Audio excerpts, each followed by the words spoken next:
Ja, så skifter vi lidt boldgade. Der er blevet talt lidt om Novo Nordisk her i dag. Lidt negativ snak om Novo Nordisk faktisk. Men sukkerkold, ja. Men nu skal vi i hvert fald høre noget om en ny måde at prøve at behandle fedme med. Og det er jo en mega trend, der er i øjeblikket. Men det tror jeg, du selv kan fortælle lidt om. Men det er noget med pille, ikke? Det er oral behandling, ja. Nu ved jeg ikke, om I kan høre mig. Det håber jeg. Ja. Mange tak, fordi jeg måtte komme. Dejligt at være i Jylland og kunne præsentere på dansk. Normalt så præsenterer vi på enten svensk eller på engelsk, så det er en fornøjelse at være her. Vi er et lille bitte dansk-svensk selskab. Vi er børsnoteret i Stockholm, så vi går lidt under radaren i danske kredse, men vi udvikler en ny form for oral behandling til type 2-diabetes, og måske også til fedme, kardiovaskulær sygdom og smerte. Det i sig selv er jo selvfølgelig ret store markeder, hver for sig, men selvfølgelig også sammenlagt. Der er jo rigtig mange overlap i de her sygdomme, og det er sandsynligvis, derfor vi har set en ret stor interesse for vores firma, også for John, som skriver til mig ret ofte for at høre, om jeg ikke vil præsentere til næste par gange. Så dejligt at være her og kunne præsentere for jer i dag. Det kan være, at nogle af jer har hørt om os før, og hvis ikke, får I en lille introduktion til os i dag. Så jeg vil bare lige starte lidt med, hvad det er, vi ser med fedme. Jeg er ret sikker på, at de fleste af jer her har haft en gunstig udvikling i jeres porteføljer eller pensionsordninger på grund af netop de her tal, vi ser her. Men det er ligesom indikativt af, at vi har en udvikling i verden, som er ret eksplosiv. Og det specielt i den vestlige del af verden, USA, de europæiske lande, og til en vis grad også større lande i Afrika og i Asien, jamen der har man bare ekstrem overvægt i en grad nu, hvor at man kommer til at have ekstremt store udgifter på, på samfundsniveau til at behandle de følgesygdomme, der findes i forbindelse med overvægt. Så det her det er et estimat fra en forskningsorganisation, der hedder IQVIA, som har lavet en rapport, hvor de estimerede, at en kvart, altså 25% af hele verdens befolkning vil faktisk være kategoriseret som fede i 2035. Og fedme, det er jo, altså der er grader af fedme, der er let overvægtige, og så er der altså de meget, meget store. Og det her det er altså de meget, meget store. Og det er selvfølgelig USA, der trækker læsset. Og det er, også derfor, at det både er interessant at kigge i, hvordan kan man lave løsninger, som sænker vægten helt ekstremt meget, fordi der kommer til at være en vægt i de her typer mennesker. Men i generel overvægt, der kommer der også bare til at være en ekstrem mængde mennesker på verdensplan, som kunne have gavn af lettere tilgængelighed, og måske til en vis grad også ikke at skulle stikke sig, men bare kunne tage en tablet hver. Det er i hvert fald det, vi tror på. Diabetestallene, som jo nok er den mest kendte følgesygdom til overvægt, jamen det går den samme retning. Og det her det er faktisk lidt outdated. Det er fra 2021, men hvis jeg havde haft muligheden, så havde jeg lavet et nyt slide, fordi i sidste uge, der kom der en ny opjustering i antallet af type 2-diabetikere på verdensplan. Og i stedet for de 500 millioner, som jo er ret mange, vi har tænkt i løbet af de sidste par år, var et stort tal, jamen så er vi nu oppe på 800 millioner per 2022. Og det fortsætter altså bare med double digits og triple digits i stigninger, og det er specielt drevet af tredje verdenslandene. Vi ser ikke så store stigninger i USA, det kan måske have noget at gøre med, at de allerede er diabetikere, det skal jeg ikke kunne sige. Men summa summarum er, at vi ser en kraftig vækst, specielt i Mellemøsten og specielt i Afrika og i Asien. Altså de lande, som begynder at komme til flere penge nu. Og det er klart, det er nok ikke dem, der ligger lige for at få den mest moderne medicin fremadrettet, som i den nuværende form med GLP-1'erne for eksempel, som vi kender fra Novo, jamen de skal jo holdes på køl, de skal transporteres under særlige omstændigheder. Det er ikke særlig gavnligt, hvis du bor i Indonesien eller i Indien eller andre steder, hvor du har et andet klima. Så en oral behandling vil helt klart være foretræk. Det er også det, vi hører, når vi er ude i verden. Lægerne forstår konceptet, de forstår mekanismen bedre nu. Og altså, behovet er der. Men lige nu og her, der fra andre selskabers side, der er der helt klart et behov for at skumme fløden, hvis man skal være lidt grov i betrækket. Så det er ikke realistisk, at de får adgang til de her behandlinger inden for en årrække. Vi tror måske, at vi kan komme frem med noget. Lad os se, om vi når kan tage det på markedet selv. Jeg er ret overbevist om, at hvis vores det virker, jamen så kommer der nogen og banker på døren inden for en årrække. Men hvad handler det egentlig om? Jamen fedme, det er jo driveren for alle de her følgesygdomme, som vi ser. Vi har, vi har overforkalkning, vi har hjertearytmi, vi har hjerneblødninger, type 2-diabetes, fedtlever, som også er blevet meget kendt i folkemunden nu. hvad skal man sige, stress på cellerne, og så har vi det her metabole inflammation. Vores firma er bygget omkring det at behandle inflammationstilstanden i kroppen. Vi har valgt et target, altså en indgangsvinkel til, hvordan vi vil behandle det her, og det centrerer sig omkring den her underliggende inflammation, som man har, når man er overvægtig. Der er så klart altid lidt diskussion, også i videnskabelige kredse om, hvad kommer egentlig først? Er det inflammationen, der inducerer, at du så bliver overvægtig? Eller er det overvægten, der inducerer din inflammation i kroppen, som gør, at det gradvist bliver forværret? Det ved vi ikke endnu. Men vi kan se, at hvis du kan reducere vægten, så kan du også reducere inflammationen, og deraf får du faktisk gavnlige effekter på alle organer. Og det er faktisk noget, vi også tror, vi vil kunne få ved bare at gå ind og regulere på inflammation direkte. Nu ved jeg ikke, hvad der skete, John. Nej. Lidt kort af markedet. Den her har jeg selv lavet, så I må lige undskylde, at den er lidt grim. Men det er mere for visuelt at repræsentere, hvor store marked vi snakker om. Det er altså imellem 1000 og 2000 milliarder kroner per sygdom for de tre her. Som et årligt, altså som et estimat for, hvor meget, hvad skal man sige, det koster årligt at behandle. Og det er selvfølgelig et ekstremt stort marked, og vi kan jo godt gøre os nogle tanker om, at vi måske kunne få en lille bitte brøkdel af det her marked på sigt, og stadigvæk have en ret god indtjeningsprofil. Specielt med et molekyle, som er i det, man vil kalde småmolekyle, så det kan laves som tabletter, det kan skaleres, det kan produceres, og du kan faktisk have en ret høj indtjeningsmargin på det, sandsynligvis, hvis du har den rigtige partner til at hjælpe dig med at sælge dem. Og det er selvfølgelig noget, vi ser ind i fremtiden nu. Jeg skal komme tilbage til, hvor langt vi er. Og først og fremmest vil jeg bare lige sige, at I jo kender Novo og Lilly sandsynligvis, men det, der sker i markedet lige nu, det er, at vi ser en rivende udvikling, hvor der er en masse nye firmaer, der er på vej ind, inklusive mange af de rigtig store, som ikke traditionelt set har været i fedme eller diabetes. Måske har de været der. Summa summarum er, at der er en ekstremt stor, der er et ekstremt stort inflow af penge i forhold til innovation på det her område, og det er ikke bare kun GLP-1, altså de her peptidløsninger længere. Det er alle mulige forskellige slags, receptorer, man prøver at stimulere. Det kan være alle mulige nye slags genterapier, det kan være, det target, som vi arbejder med i Pila. Der er en åbenhed omkring, hvor meget man kan dreje diskursen nu fra bare at kigge på de her GLP-1'er som værende til tunge vægttab, til at man nu skal kigge på, hvordan kan man gøre vægttab altså mere fuldendt, altså så du ikke taber dig så meget i fedt, og så du ikke taber dig så meget i muskler, men så du taber dig mere i fedt, end du taber dig i muskler. Altså et sundere vægttab som sådan. Det er et problem, vi hører konkret fra læger i USA også, det er, at nogle af deres patienter, de taber sig 30% på et år, og så går de ud og brækker hoften, og så kommer de altså ikke tilbage, fordi de har mistet al muskelmassen. Og det er ikke særlig gavnligt for dem. Så du vil gerne have et kontrolleret vægttab, som også bibeholder en eller anden form for livsglæde undervejs, fordi det er ikke særlig sjovt at skulle leve uden lysten til særlig mange ting, som mange af de her produkter de giver. Nå, for at komme tilbage til os. Vi er et lille firma, vi er stiftet i 2014, så ligesom Consolidator, så har vi også lige haft 10 års fødselsdag, og vi er, vi er stiftet i Malmø, vi er noteret i Stockholm, som sagt, under #Pila, hvis man har lyst til at kigge på os. Vi arbejder med det, der hedder en TRPV1-antagonist, altså en hæmmer af TRPV1, som er en receptor, der sidder på alle nerveender i kroppen, inklusive i organer. Det er noget, der er til stede over hele kroppen. Det er, vi har et molekyle, som er indkøbt i 2016, eller indlicenseret først, og så siden købt, som er udviklet af Bayer i sin tid i Tyskland. Og det hedder meget ordret XEND0501. Jeg plejer bare at kalde det Sendo, fordi det er lidt lettere. Vi har til dato kørt 2 kliniske studier selv i type 2 diabetes, og har fået det, vi kalder proof of principle. Med proof of principle, så mener vi, at vi har kunne se de rigtige trends, men vi har ikke testet over lang nok tid. Og det er ligesom den hemsko, vi har for rent faktisk at kunne bevise, at det her det virker efter den hensigt, vi har haft hele tiden. Derudover så skal jeg huske at nævne, at det her target, TRPV1, det er faktisk et smertefuldt target. Altså det er ude på nerveenderne, så det er faktisk blevet påbevist til at være den receptor, som mærker smerte og varme. Og ham, der opdagede den, eller klonede receptoren for et år siden, han fik Nobelprisen i medicin, og det var ligesom en ret stor validering også for os i forhold til, at det her target får lidt mere kendskab blandt læger.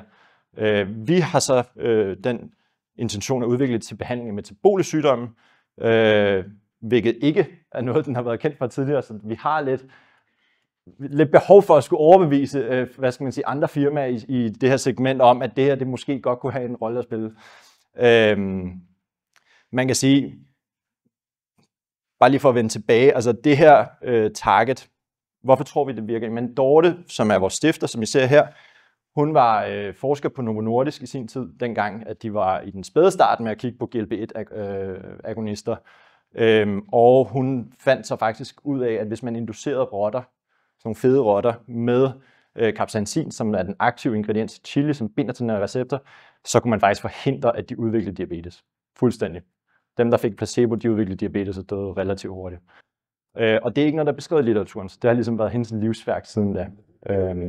Og jeg vil sige, at vi er langt hen ad vejen godt på vej, men vi er nok stadigvæk et par år fra virkelig at sparke døren ind, men vi arbejder hårdt på det.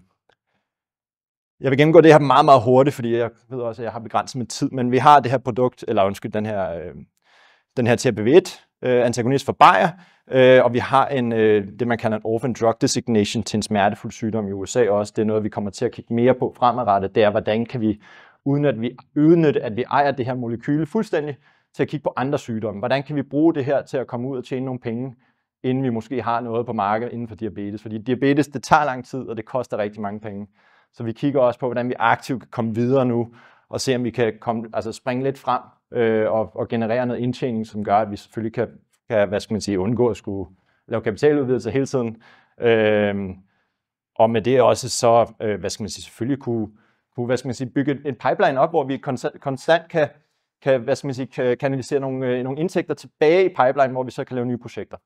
Og det er en super interessant tid at være en del af. Vi har det her stof, som er super stabilt, lidt i forhold til det, vi snakker om med at skulle sende ud i verden. Altså det kan opbevares i 5 år, og der er ikke nogen problemer. Og det er op til 25 grader. Så det kan altså opbevares næsten alle steder i verden, hvis det skulle være. Så det her det er vores pipeline. Bare lige for at sige det kort. Vi har diabetes, som det stadigvæk er. I den øverste, vi skal til at sætte et nyt studie i gang indtil længe, hvor vi kommer til at kigge på, har det en effekt inden for regulering af kropsvægt? Altså, har det en effekt på fedme? Og vi har også nogle rigtig gode hjertedata på det, så det er også derfor, vi har skrevet heart failure. Så har vi rytmeallergi, som er den smertefulde indikation, som vi meget gerne vil i gang med. Det har nogle gode fordele med sig, hvis vi kan komme i gang med det netop, at fordi det er en orphan disease, eller en rare disease, en sjælden sygdom, jamen så kan man få en masse markedseksklusivitet i USA, og det kan også være en indgangsvinkel til at være mere bredt eksponeret mod smertemarkedet. Og så har vi et lille kardiovaskulært sygdom, som vi har et studie i gang med et universitet oppe i Stockholm. Det pågår lige nu. Vi har lige startet det forrige uge, så jeg håber, der er resultater inden for det her rigtig snart. Fordi det er klart, at hvis vi kan vise, at der er en effekt på hjertet, eller at vi kan forhindre død, jamen så klinger det noget bedre. Det vi ser inden for markedet lige nu og her, det er, at der er helt klart en stor appetit på at købe små firmaer op. Altså alle de store, der vil ind på markedet, de ser deres snit til, hvordan kan de komme ind hurtigere og bedre. Og det er blandt andet ved at købe en masse små firmaer op. Vi har Astra, vi har Novo, vi har Regeneron, vi har Roche. Det er næsten dem alle sammen, og det er inden for alle mulige forskellige terapiområder, som jeg nævnte tidligere. Og det er helt klart en følelse af, at det kommer lidt i bølger. Det her det er så fra sidste år. Nogle af dem på det her tidspunkt, Q4 og Q1. Der har været lidt mere stillestand over sommeren, men jeg tror personligt, at det kommer igen snart. At der kommer flere bølger, hvor man ser flere firmaer blive opkøbt. Fordi der er nogen, der står uden for døren stadigvæk, og de kan godt se, hvilken vej markedet bevæger sig af. Og det vi også ser som er interessant fra vores side, synes jeg, at hvad skal man sige, man også ser et større fokus fra dem, som kigger på de metabole sygdomme som diabetes, som fedme, jamen de begynder også at kigge med alle de her, hvad skal man sige, følgesygdomme til de andre ting, altså kardiovaskulær sygdom. Findes der noget teknologi derude, der gør, at vi kan lade os sige, kombinere med vores eksisterende produkter og få en bedre profil, enten en bivirkningsprofil eller en effektprofil. Så vi ser også en masse firmaer, der bliver opkøbt bare med det formål at prøve at kombinere med eksisterende behandling. Men lidt om, hvorfor vi tror, at vi måske kunne have en rolle at spille inden for vægttab. Jamen, vi har noget data på de her overvægtige rotter, sucker rats, som de hedder. Og det her, det er et studie, som Dorte har kørt på sin tid på Novo med en, hvad skal man sige, en TRPV1-antagonist. Det er ikke vores, skal jeg huske at sige, men det er en TRPV1-antagonist, som ligner vores. ekstremt meget i kemisk struktur. Så vi forventer, at effekten med behandling af vores vil være mere eller mindre den samme. Men det vi ser her, det er, at i det her studie, der har de givet 2 forskellige doseringer af det her molekyle til de her overvægtige rotter, og de har så i den her model påbevist, at de tog mindre på. Og det lyder jo lidt tragisk. Men når man translaterer den her model til humane studier, så relaterer det sig faktisk til vægttab.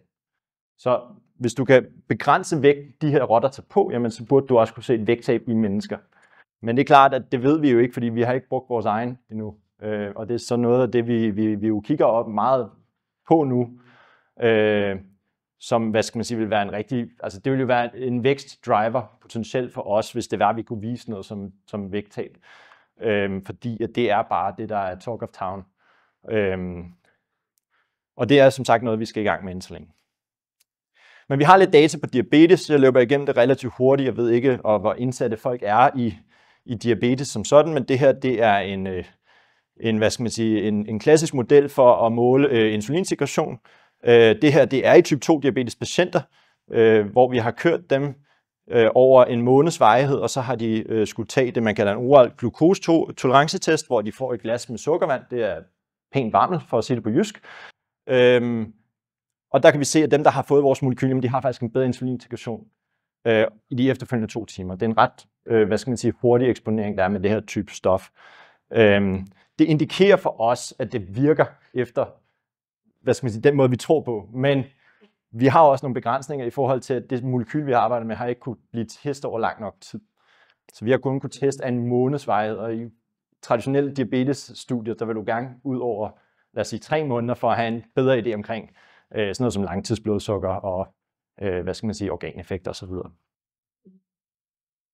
Langtidsblodsukker har vi her, det hedder HbA1c. Det er også, hvad skal man sige, der er også påbevist en god trend, men det er ikke statistisk signifikant, og det er ikke som sådan brugbar data, fordi at det er for kort en varighed. Det er kun 4 uger. Vi skal op over 13 uger, for at vi rent faktisk har noget, og vi vil kunne sige, at det her, det virker, som vi faktisk har tænkt fra start. Men så har vi en stor kardiovaskulær sænkning, og det er altså en biomarkør, der hedder ANP. Den har, hvad skal man sige, en relation til forhøjet blodtryk, blandt andet. Og i det her studie af kun 4 uger, der har vi kunne se en rigtig, rigtig stor risikosænkning. Så for os, der indikerer det, at der er et samspil imellem molekylet og hjertets funktion. Altså, som vi forstår det, så kunne det have noget at gøre med, lad os sige, hvor godt man adresserer den her inflammation, som oftest er i hvad skal man sige, i diabetespatienter. Og det er klart, at kan du forbedre deres situation omkring hjertet, jamen så har du også, hvad skal man sige, en forbedret effekt på mange af de andre organer. Så vi er meget håbefulde omkring det her. Vi er lidt i tvivl om præcis, hvor meget vægt vi skal lægge på lige netop den her biomarkør, men vi kigger også på, om vi skulle inkludere andre markører i fremtidige studier, for at få noget mere dybdegående information omkring, hvor godt det er. Så hurtigt lidt om pain. Nu har jeg taget jeg har faktisk lavet et hjemmelavet slide her med en ung mand, som har lidt nakkeproblemer. Men vores stof er et pain target, som vi kalder det. Altså det er et stof, som binder til de her receptorer, og vi tror, at vi kunne have en retning ind i det her marked. Specielt fordi der er så mange problemer med opioider blandt andet. Og det er ikke kun i USA, vi hører det også i Danmark nu, at det er et sindssygt afhængighedsdannende, og det er virkelig, virkelig dyrt for samfundet over lang tid. Så jeg har taget nogle enkelte slides med, og jeg skal prøve at gøre det simpelt. Men jeg har bare lige taget lidt med omkring smertemarkedet i den store hele. Det er, hvad skal man sige, omkring $80 milliarder nu. 600 milliarder danske, plus minus. Og det forventes at stige med ca. 5,5% årligt. Det, der gik op for mig, da jeg så det, jamen det er, at det faktisk er opioiderne, der driver størstedelen af omkostningerne på det, der kaldes drug class, altså hvilke typer stoffer. Og så har vi hernede, jamen hvad er det for nogle sygdomme, hvad er det for nogle indikationer, som er de primære? Jamen det er det, man kalder post-operative pain, altså når du har været inde og blive opereret for eksempel, så har du stærke smerter. Jeg kender en del, som har måske brækket anklen eller lignende, hvis de er ude og spille fodbold, jamen så får de opioider på bagkanten af deres operation. Og de får måske afhængighed af de her opioider, og det er jo et virkelig stort problem for samfundet, ikke kun for den enkelte. Men vi skal ikke derud, hvor vi presser folk ud. Så der er virkelig et stort behov for nye løsninger, hvor at man ikke danner sig, hvad skal man sige, afhængighedsskabende produkter. Jeg har taget et andet eksempel med, det er noget på smerte. Det er ikke lige så stort, men vi ser de samme vækstkurver. Der er masser af muligheder inden for smerte. Der er ekstremt, hvad skal man sige, store tomme rum på det her. Og det er klart, at vi har et molekyl nu, som kan formuleres på andre måder. Så måske vi skulle til at kigge på, jamen, er der en måde, vi kan komme ud i nogle andre indikationer og tjene nogle penge hurtigere? Så kunne det for eksempel være sådan noget som tandsmerte, eller i det her tilfælde, så er det jo faktisk, hvad skal man sige, bedøvelse, hvor man kunne kombinere det for eksempel. Og så lidt om erytromyalgi, som er den sygdom, vi har. PT, jamen der har vi også nogle vækstkurver omkring 2-3 milliarder dollars. Vi har så den fordel, at vi har rare disease status, og det vil give 7 års markedseksklusivitet, hvis det var, at vi kom på markedet i USA med det her. Så det er noget, vi aktivt forfølger og tror, at vi kan udvikle en løsning, som vil være god for patienter. Der findes ikke behandling til det her lige nu. Man ved heller ikke, hvor mange patienter der er, så det her det kan også være underestimeret. Og som sagt, så kan det lede til flere smertefulde indikationer.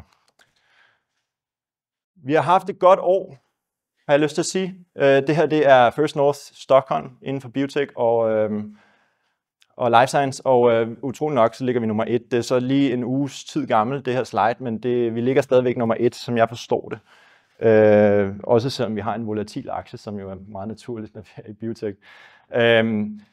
Summa summarum er, at det går faktisk rigtig godt, og vi har også set en stor interesse for danske investorer løbende. Vi var på Nordnets liste over de mest handlede udenlandske aktier i sommeren, og vi håber selvfølgelig, at vi kommer med på den liste igen snart. Og så bare lige for at signalere, hvor vi er henne nu, i forhold til, da vi var hos aktien for sidste gang. Jamen, der er det gået pænt op, og jeg tror, at hvad skal man sige, Optimal Invest skulle have lagt en portion i Pila i marts 2024, så havde det set rigtig godt ud. Vores risiko er stadig afkastet bedre end jeres.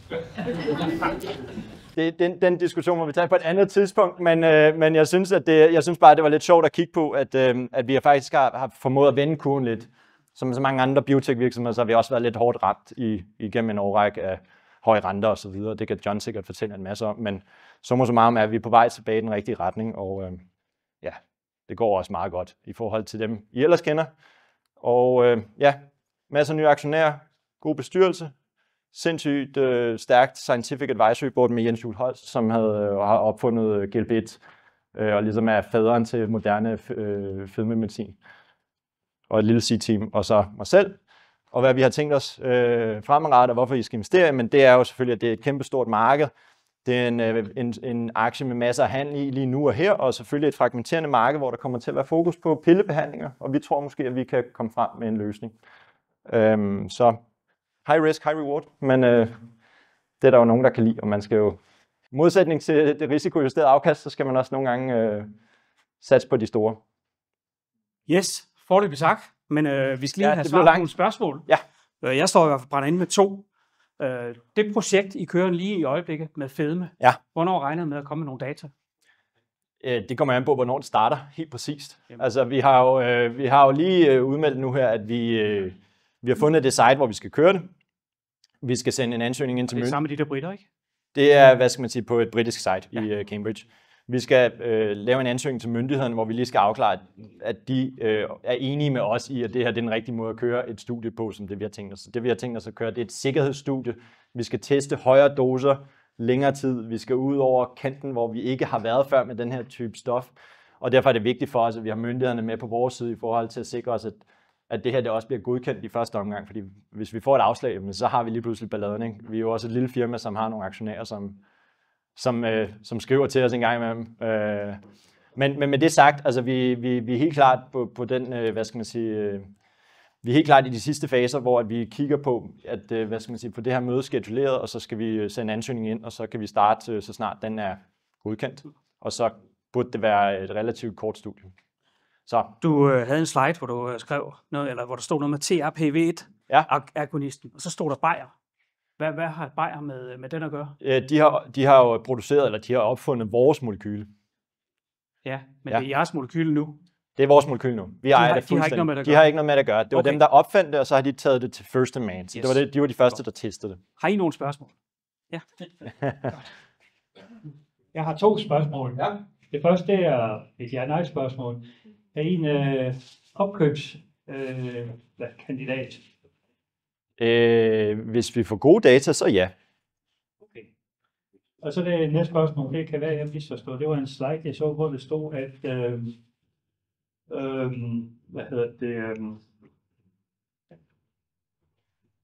placebo i forhold til nogle aktive elementer. Det var 45% virksomt, mens de der aktive, de var meget længere nede. Er det den med insulinsekretion, du tænker på, eller hvad for en slide var det? Der var masser af slides i hvert fald. Den her. Den der. Der er kun de 3. Yes. Ja. Den der med søjlerne.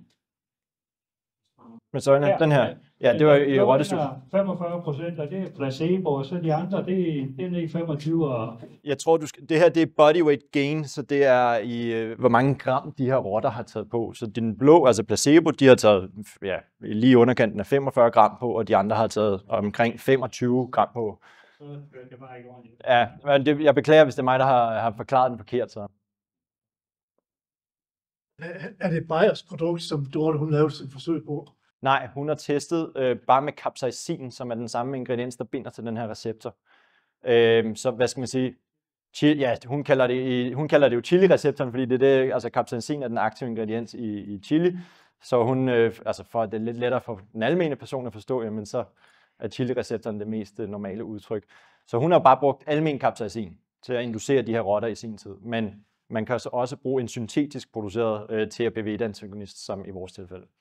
Og man kan sige, at det der er fordelen ved at have en syntetisk agent, det er jo, at du kan øge styrken ret betragteligt. Jeg tror, at vi havde en diskussion på et tidspunkt, hvor vi snakker om, at vores tabletter på 4 mg, altså de har den samme effekt, som hvis du spiser 2 kilo chilifrø. Jeg tænker ikke, det er noget, du har lyst til. Så hvad skal man sige, hvad skal man sige, når du har en syntetisk formulering, jamen, så kan du langt hen ad vejen øge styrken ret betragteligt.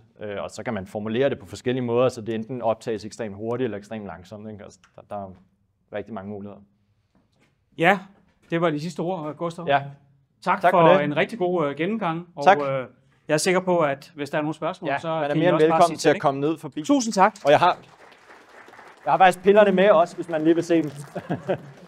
Hvad siger du, har taget pillerne med? Jeg har taget en bøtte med placebo-piller med. Okay, så hvis man lige vil bare det se placebo, så går det.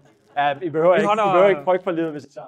Vi holder lige en lille strække benpause, kaffepause, hvad I har lyst til.